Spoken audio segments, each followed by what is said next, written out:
Good evening. नमस्ते सभी को। आज हम लोग पढ़ने वाले हैं इंग्लिश। इंग्लिश में लेसन मिस स्लीपरी पार्ट 1। इसके दो पार्ट है, तो फर्स्ट पार्ट आज हम कंप्लीट करने की कोशिश करेंगे। आप लोग ध्यान से सुनो।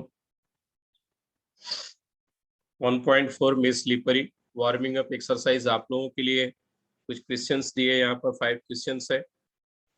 हर एक का ओपिनियन अपना अपना मत हो सकता है, तो मैं एक जो कॉमन लोगों का थिंकिंग होती है उसके हिसाब से इसका आंसर दूंगा। बाकी आप लोग अपने हिसाब से उत्तर सोच सकते हो, उत्तर दे सकते हो। Do you argue with your friends? Why? क्या आप अपने मित्र से आर्ग्यूमेंट करते हो, बहस करते हो? क्यों? कभी कभी देखो, कुछ बातों को लेकर के हमारे मित्रों के बीच विवाद होता है, तो उस समय हम उससे बहस कर लेते हैं। Do you argue with your friends? Yes, I argue with my friends. Why? Sometimes our opinion are not alike. हमारे जो विचार है, हमारे जो सुझाव है, हमारी जो एडवाइस है या हमारी सोच एक दूसरे के साथ डिफर करती है, डिफरेंट हो सकती है। तो ऐसे समय आर्ग्यूमेंट हो सकता है। Do you stop your arguments after some times or continue it for a long time? Do you stop your arguments after some time or continue it for a long time? क्या आप लोग अपनी बहस थोड़े समय में समाप्त करते हैं या बहुत देर तक आपकी बहस या आपका जो बातचीत है चलते रहती? तो हम बता सकते हैं कि डिपेंड्स ऑन मैटर। कभी कभी किसी बात को लेकर के हम लोगों में जल्दी सुलह हो जाती है और कभी कभी नहीं होती। It depends on matter. तो sometimes it takes a lot of time. मतलब कुछ ऐसे मुद्दे होते हैं जिस पर बहुत देर तक हमारी डिस्कशन होती है, तो it may be possible. Why do people quarrel और फाइट? लोग आपस में लड़ते क्यों हैं, झगड़ते क्यों हैं? It is because of our different opinion और डिफरेंट थॉट्स। हम लोग झगड़ते कब है? जब हमारी बात हम किसी को अच्छी तरह से समझा नहीं पाते, या ऐसा होता है कि हमारे सोचने का तरीका अलग है, दूसरे के सोचने का तरीका अलग है। तो उस समय हम लोगों में किसी बात को, किसी विषय को लेकर के बहस हो सकती है, किसी मुद्दे को लेकर के डिस्कशन करते समय आपस में झगड़ा हो सकता है। कभी कभी मिसअंडरस्टैंडिंग भी होती है। Sometimes there should be some misunderstanding between people और फ्रेंड्स। हम मित्रों के बीच आपस में कभी कभी मिसअंडरस्टैंडिंग, गलत फहमियां होती है, जिसकी वजह से झगड़े होते हैं। डू वी फॉरगिव और punish our dear ones for their mistake? क्या हम जो हमारे करीबी होते हैं उनकी गलतियों को हम क्षमा कर देते हैं या उन्हें पनिश करते हैं? तो इट डिपेंड्स ऑन यू। आप पर आश्रित है, आप पर डिपेंड है। तो हम बता सकते हैं कि आई फॉरगिव। जनरली क्या होता है, जो हमारे डियर वंस है, जो हमारे करीबी मित्र हैं या हमारे क्लोज फ्रेंड्स हैं, हम उनको पनिश नहीं करते, फॉरगिव कर देते हैं, क्षमा कर देते हैं। तो हम क्या लिख सकते हैं? Yes, I forgive my dear ones for their mistakes. What do you feel after a quarrel with dear once?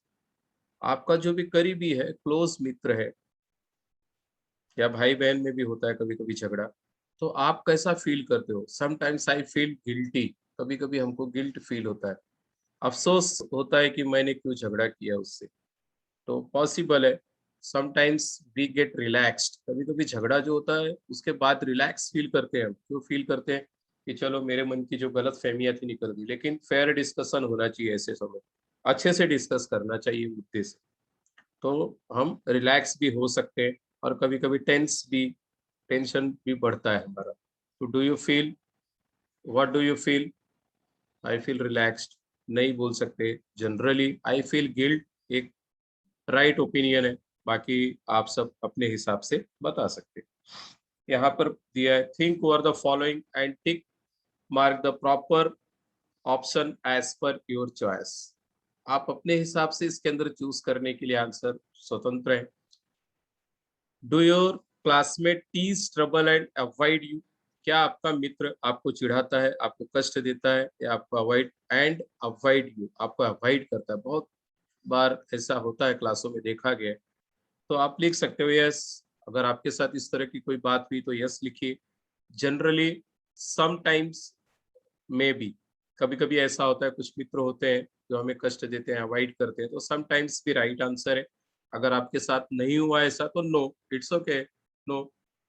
तो तीनों में से आप अपने हिसाब से ओपिनियन चुनिए।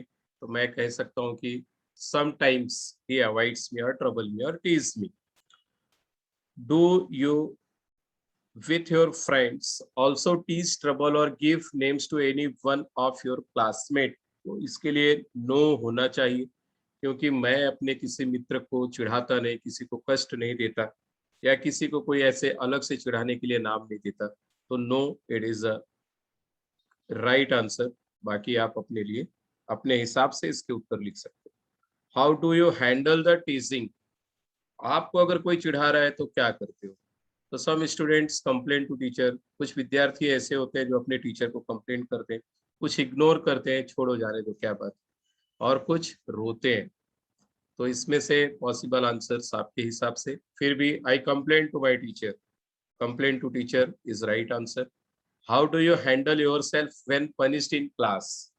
जब आप क्लास में होते हो, how do you handle yourself when punished? अगर आपको सजा दी गई, टीचर ने आप पर कोई गुस्सा किया किसी बात के लिए, तो आप क्या करोगे? तो cry, get angry, decide to change. तो इसके लिए सबसे जो सही आंसर है, आई डिसाइड टू चेंज। मतलब जो भी गलतियां मैंने की है, मैं उस गलती को फिर से दोबारा नहीं करूंगा, अपने आप में परिवर्तन लाऊंगा। I decide to change, decide to change is right answer. What is the best way to react when others trouble insult you? Take revenge, ignore them totally, become depressed, none of them. तो हम none of them बोल सकते हैं, क्योंकि परिस्थिति के हिसाब से होता है। कभी कभी कोई हमको ट्रबल, कोई कष्ट देता है या हमें अपमानित करता है, तो इग्नोर नहीं कर सकते हम, बदले की भावना से करना भी नहीं चाहिए, किसी को टेक रिवेंज नहीं होगा। बिकम डिप्रेस, तो डिप्रेस भी नहीं होना चाहिए। तो none of them is right answer, और डिपेंड ऑन सिचुएशन। अब हम लेसन पर आते हैं। Miss Slippery, given below are extracts from the story of lonely girl who is teased by classmates in school. यहाँ पर मिस स्लीपरी जो story दी गई है, एक एक्सट्रैक्ट है, किसी स्टोरी से ली गई एक छोटा सा एक परफेक्ट विषय है उसमें से। Story of A lonely girl, एक अकेली लड़की, लॉनली जो हमेशा अकेली रहती है, जिसे उसके क्लासमेट्स, जो उसके मित्र हैं, उसके साथी हैं, क्लास के सहपाठी हैं, उसे चिढ़ाते हैं because she is upset and unnerved due to certain problems at home.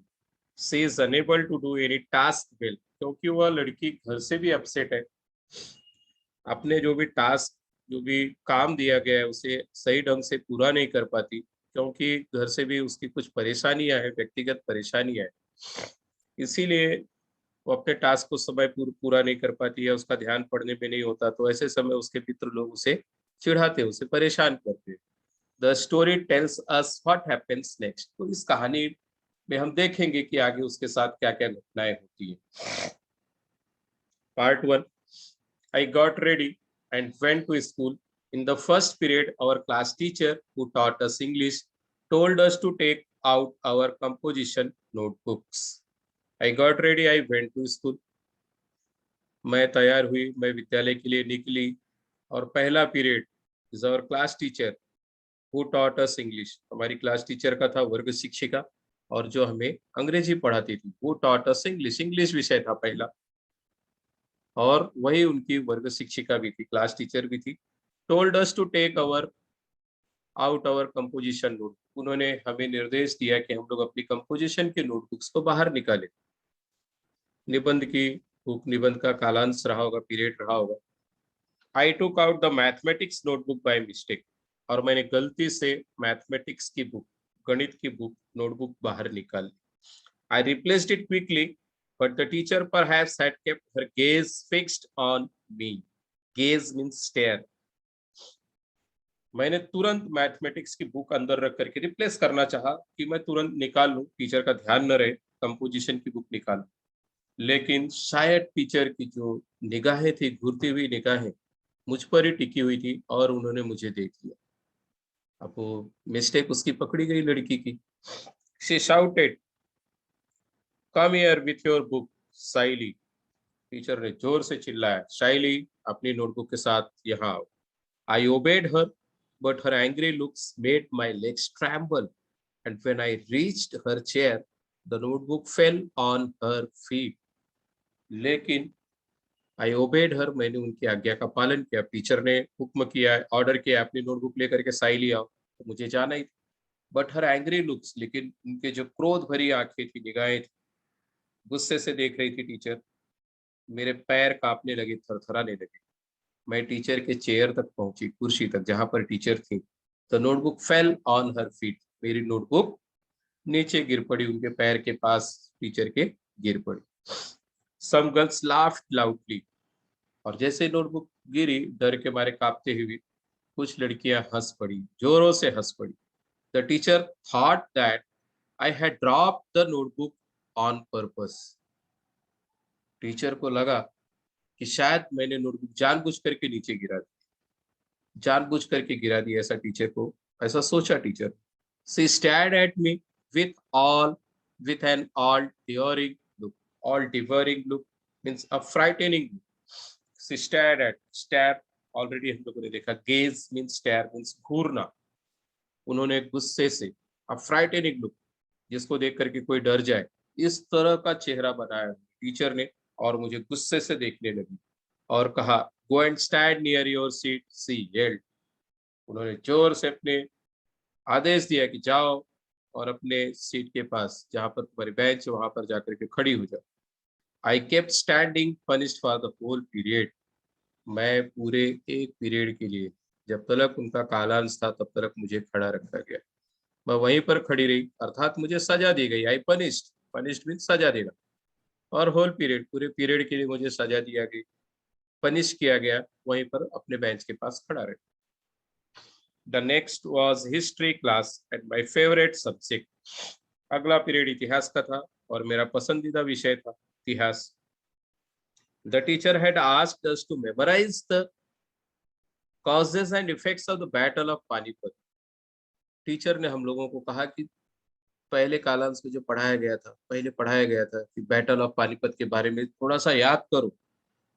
Causes क्या थे, उसके इफेक्ट्स क्या थे, कारण क्या था, और बाद में युद्ध के बाद की स्थिति क्या थी, उसके परिणाम क्या हुए। आई वॉज वेल प्रिपेयर्ड, मैं पूरी तरह तैयार होकर आई। She began testing all of us one by one, और टीचर ने एक एक करके सबको टेस्ट करना शुरू किया, पूछना शुरू किया। फिर my turn came, I went blank, could not remember anything. कई बार ऐसी स्थिति होती है, हम पूरी तरह से तैयारी करके जाते हैं, और जैसे ही प्रश्न देखते हैं हम, या तो घबरा जाते हैं या पूरा blank out. Went blank means पूरी तरह से खाली हो गया दिमाग, याद ही नहीं आया, अंधेरा सा दिखाई देने लगा, कुछ याद नहीं आ रहा है कि मैंने क्या याद किया था। The teacher gave me a stern stare while I stood there still with my head hanging down in shame.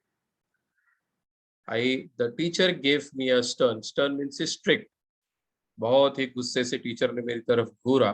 while I stood there still, मैं एकदम स्थिर होकर के वहां पर खड़ी रही, और मेरी गर्दन शर्म से नीचे झुकी हुई। My head hanging down in shame, मेरी गर्दन शर्म से नीचे, मेरा सर नीचे शर्म से झुका हुआ था। Head hanging down in Shem, shame in शर्म से झुकना, और टीचर मुझे गुस्से से देख रही थी। Mama and papa continued their never ending tips. अब यहाँ पर उसके घर की कहानी बताई गई है, लड़की बता रही है। Tiffs means a slight argument. Mama and papa continued their never ending tiffs, मम्मी और पापा की कभी न समाप्त होने वाली नोक झोंक जिसे कहते हैं, चलते रहती है। किसी न किसी बात को लेके मम्मी कुछ बोलती है, पापा कुछ बोलते हैं, आर्गुमेंट उनका चलते रहता है। पापा used every opportunity to express their annoyance. Mama, on her part, did not allow any such occasion to slip without turning it into a vociferous quarrel. Annoyance means feeling of being angry. पापा ऐसा कोई मौका नहीं छोड़ते थे अपने गुस्से को, अपनी फीलिंग्स को किसी भी बात को लेकर के प्रकट करने में। अर्थात पापा भी किसी भी बात पर गुस्सा हो जाते थे जल्दी और बोलते थे, अर्थात कोई मौका जाने नहीं देते थे। और उसी तरह से माता जी भी थी। Vociferous means noisy and forcefully forceful in expressing one's feeling. और माता जी क्या करती थी, वो भी जैसे ही पापा ने बोलना शुरू किया उसके बाद उससे दुगनी आवाज में वॉसिफरस कर जोरदार आवाज के साथ अपनी फीलिंग्स को एक्सप्रेस करना गुस्से में, और एक झगड़े में तब्दील हो जाती थी मम्मी और पापा की बातें। The quarrel was between the two, but the punishment inevitably descended. मतलब inevitably means certainly descended, come or go down on a third one, that is me at school. मतलब झगड़ा इन दोनों के बीच होता था, पनिशमेंट मुझे मिलता था। मुझे एक तरह से अचानक मुझ पर सारी बातें आ जाती थी और मुझे इन सब बातों का पनिशमेंट भुगतान करना पड़ता था। Wherever and whenever I heard raised voices, I felt as if mama and papa were quarreling. जब भी मैं जोरदार आवाजें सुनती थी या किसी को झगड़ते देखती थी तो मुझे मम्मी और पापा की बातें, उनके झगड़े याद आते थे। Sometimes even in the midst of the silence, mama's screams come piercing through my ears, and whenever I heard mama's high-pitched yells, my legs quivered. Quivered means shook or trembled. घबराहट से पैर कांपने लगते। समटाइम्स अचानक जैसे कोई शांति हो और भंग हो, जैसे माँ की आवाज आती थी, मेरे कानों तक पहुंचती थी, या कभी कभी पापा की आवाजें, मामाज हाई पिच्ड yells, माता जी की जोरदार आवाजें, तो मेरे पैर कांपने लगते थे। घबरा जाती थी वो बच्ची मम्मी पापा के झगड़े। One day I was coming down the school stairs. Somebody from the top gave a frantic scream. I fell and came tumbling down about 7 steps. My elbows and knees were badly bruised. One day I was coming down the school stairs. एक दिन मैं सीढ़ियों से नीचे की तरफ उतर रही थी।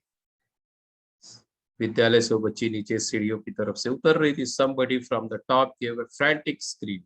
Frantic in extreme fear. जोरदार आवाज किया किसी ने। I fell and came tumbling down. मैं नीचे गिर गई और लुढ़कते हुए लगभग 7 सीढ़ियां नीचे आ गई। My elbows and knees, मेरी कोहनी और मेरे घुटने पूरी तरह से छील चुके थे। पृष्ठ छिलना, घिस जाना, अर्थात उसे घाव लग चुका था घुटनों पर और एल्बोस पे। My new frock was torn at the seams, edges that are joined. Seams means जहां पर जोड़ होते हैं, सिलाई जहां से की रही थी। तो गिरने की वजह से क्या हुआ, उसकी जो न्यू फ्रॉक थी साइली की, कई स्थानों पर सिलाई उसकी निकल चुकी थी, उधेड़ चुकी थी सिलाइयां। When I reached home, Mama shouted, I am sick of you. When will you stop making me pay through my nose for such extravagant losses? Very expensive. Extravagant means very expensive. जैसे मैं घर पहुंची, माँ ने जोर से चिल्लाना शुरू कर दिया, मैं तुमसे तंग आ गई हूँ, परेशान हो गई हूँ, इतनी महंगी चीजें इतना नुकसान कर देती हो। अर्थात माता जी का गुस्सा फूट पड़ा, कपड़े फटे थे, घाव लगा था। Mother seized me by the arm, gave me a good jerk and seated me on the bed.